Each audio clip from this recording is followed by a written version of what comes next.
time before, but I've also seen a place after.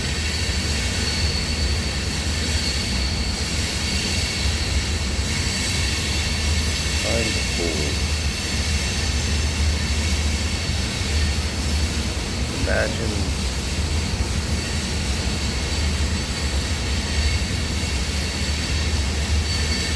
stars.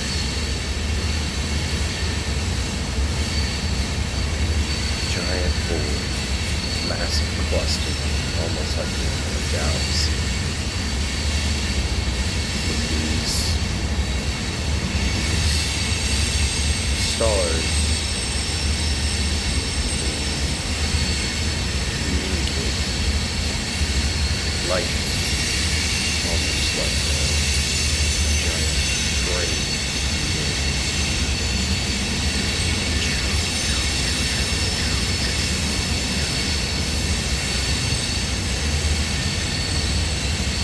That is the original source where we all come from.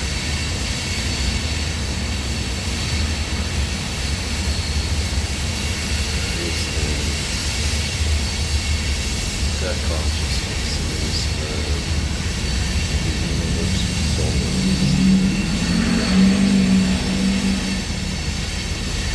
One, four, is chosen to manifest. All come from the one, all return to the one.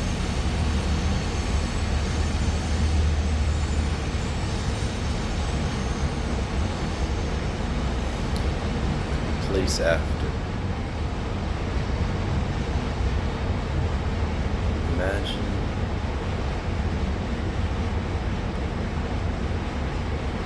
a cloud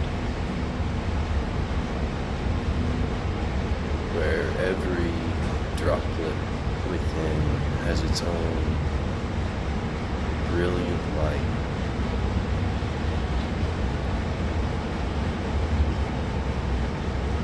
These droplets all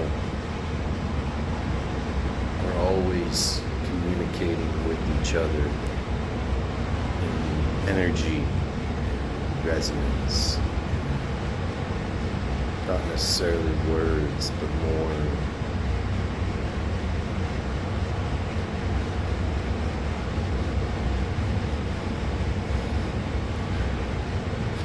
it's as if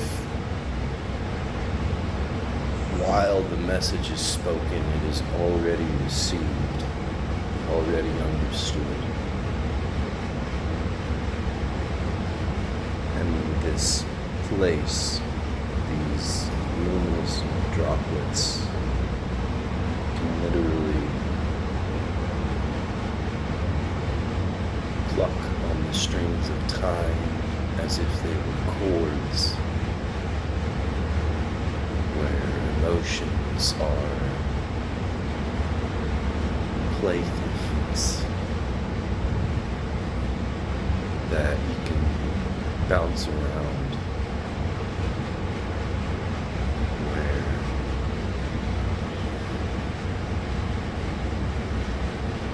there's no such thing as pain, suffering, lies, deceit, betrayal, because they're unnecessary. Everyone, everything is known. There's no need for deception. There's no possibility for deception.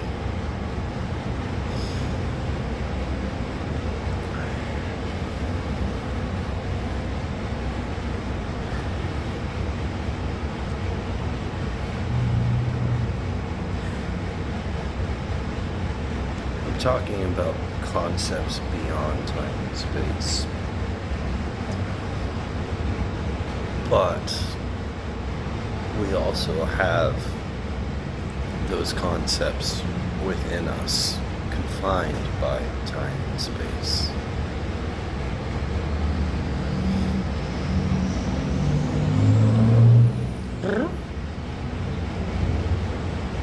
Hello, kitty.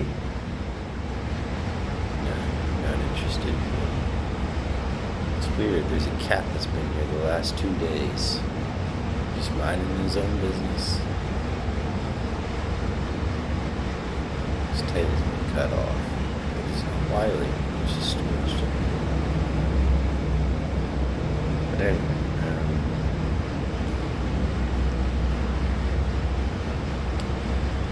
the brain, every part is always in communication with itself.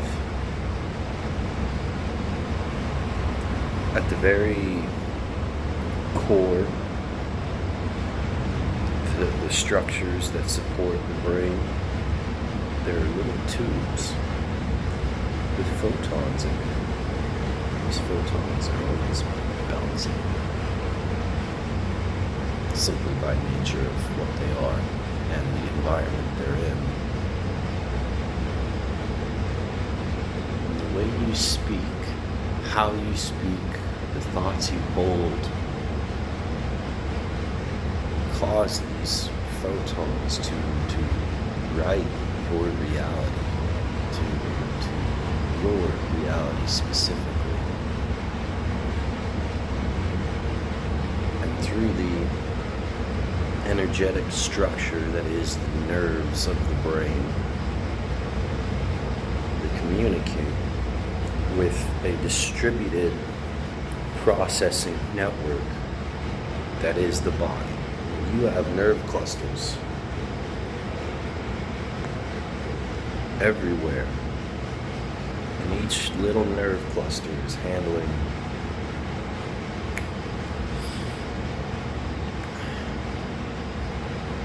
very specific things. Like the brain doesn't absolutely hold control over the hand.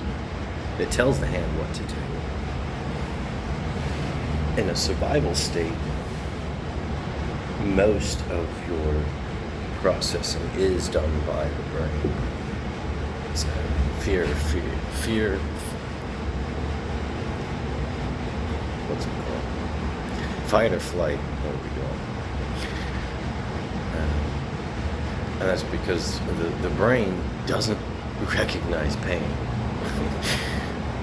So the brain is the one that chooses when to feel pain and when to not feel pain. And as for the distributed processing of the body, it's always occupied with simply carrying out the commands of the brain. In a incredibly relaxed, transcendent state, like Buddhist monks, they can convince the brain to let go. And by doing so, they are actually allowing most of the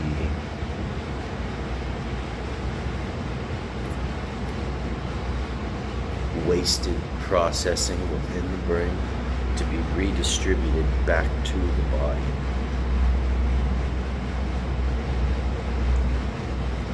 It is very real and very possible to not just allow the body to go back to passive processing, but to actually take thought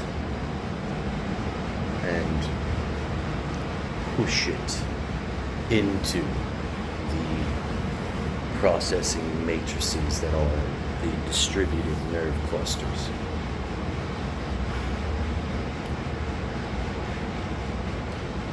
First must be a mastery of the mind.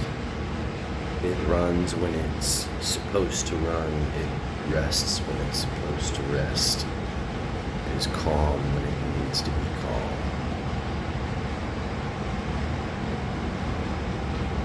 And after that, a whole body, one that is honored and sanctified. Basically, the brain and the body trust each other enough that Neither is absolutely in control.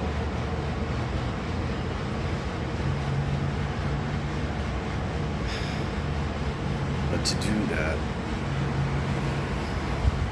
there is a fluid in the spine, the cerebrospinal fluid, that's stagnant in most people.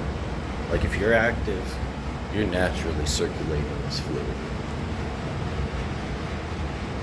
But this world is not designed for full circulation of that fluid. But it can be influenced and even controlled to a degree.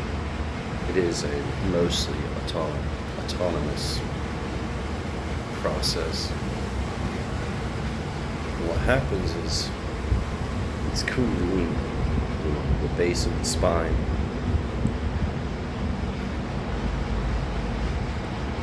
When you breathe,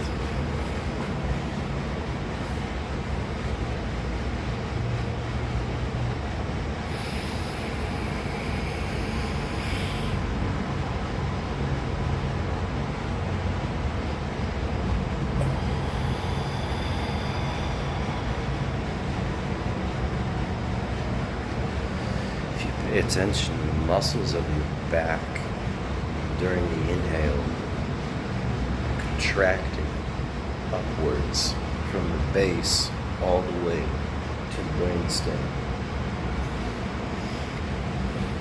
It can be through controlled breathing, you can circulate that cerebrospinal fluid. You can also send the fluid back, but gently, carefully. It's a little something like this.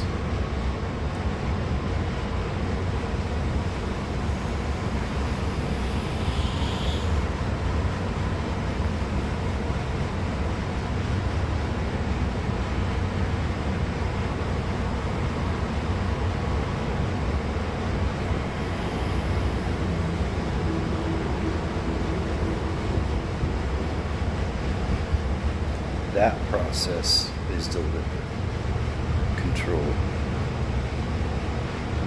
At the peak of the inhale, I'm flexing the muscles of my back at the top, like in the neck. And during the exhale, I am deliberately flexing every muscle down the spine. And that is what causes a inhale, push up, exhale, push down. This can cause headaches if your fluid is pretty stagnant. It's also indicative that you might need to re-examine your nutrition, because this fluid should be always moving. If you are in a good nutrition state and you have a good meditative routine, be it prayer or self-care or cleansing, the body should naturally be able to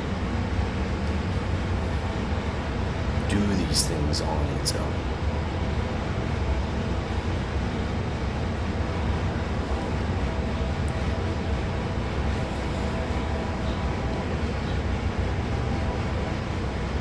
What this does is this circulation of the fluid. You might have to reteach yourself how to let your body actually breathe. But this circulation of the fluids is the pushing of the thoughts, the receiver, into the antenna, the spine.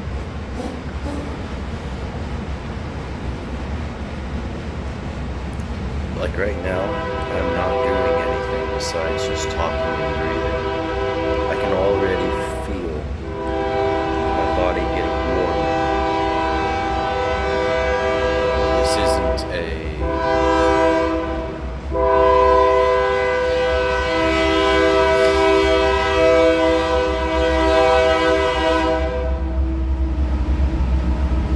This isn't a chill, this isn't a rush. It can be a rush if it's really getting to it. What it is, it's simply every cell connected to distributed computational network activated, realigning, as we say.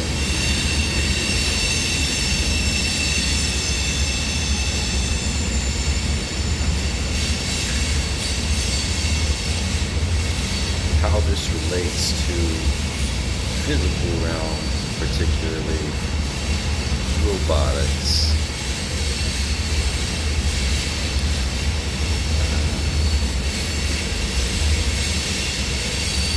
The big issue they were having with robotics and AI supercluster distributed computing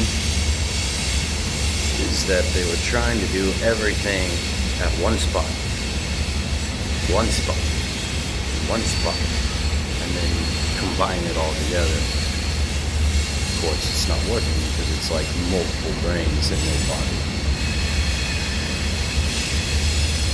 I'm the one who taught them how to place distributed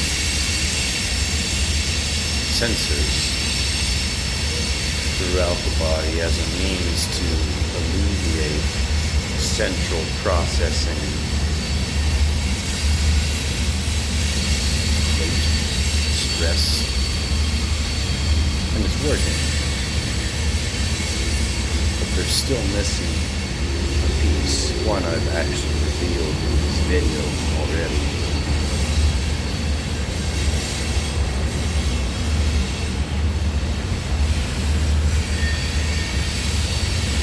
Once the body is activated,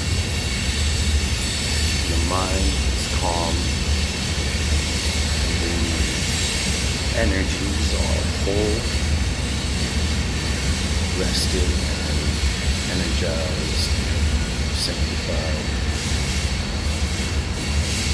Spell work becomes meaningless. But there is no need to do the spell.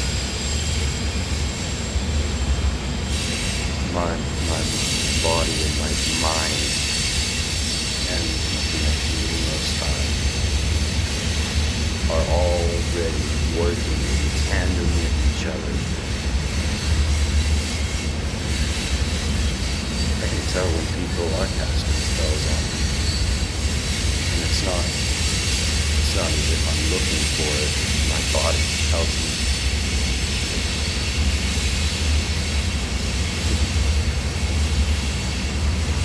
It's the same reason why I can read, but I'm not trying to put myself above anybody. That's not the point.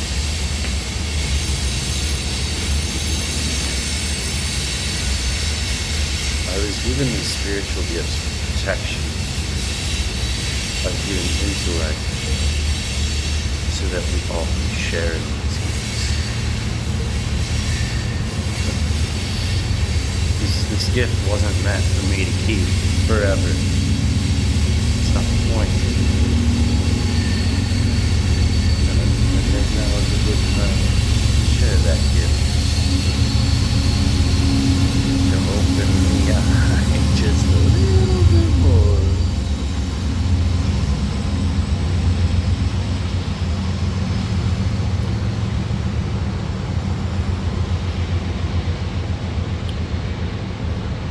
Humanity stands at the precipice of eternity.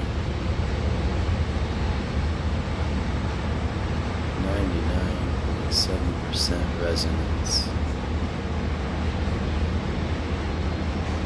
And we're there. We're ready. Time is now.